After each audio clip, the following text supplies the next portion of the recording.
Hi, Poppy Yeager here. 5 years ago, my dad was in the hospital dying from COVID. At the time, I was keeping a journal, an online blog. I was writing about life in New York, my dad, his condition, how it was going up and down.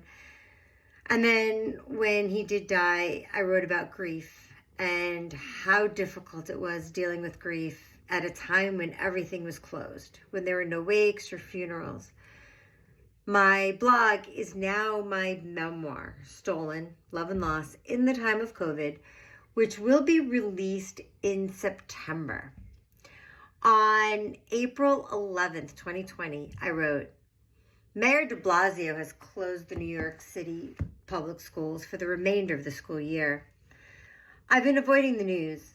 I can't watch and hear about people dying, not when I'm trying so hard to hold on to hope. Every once in a while, some tidbit of news finds its way to me. I suspect New Jersey will be next. It's probably only a matter of days until the governor makes a similar announcement.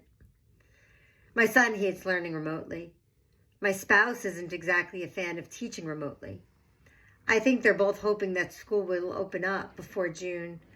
But with the numbers going up instead of down, I can't see how any government official could, in good faith, allow any sort of return to the way things were. Not yet, anyway. Brian stopped by today to leave a bag of ginger on my mom's stoop. He read that it was helping and wanted to make sure I had enough to keep making tea. That was extremely kind and very sweet. It reminded me of when we were in high school and he used to meet me at the bus stop after school with a packet of peanut butter cups.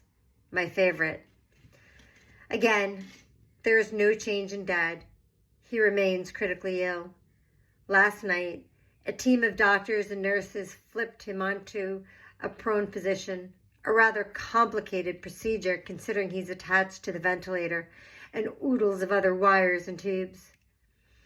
Apparently, when a patient is on their stomach, it opens different parts of the lungs, and they are hoping this change might somehow stimulate Dad's lungs to start working again on their own.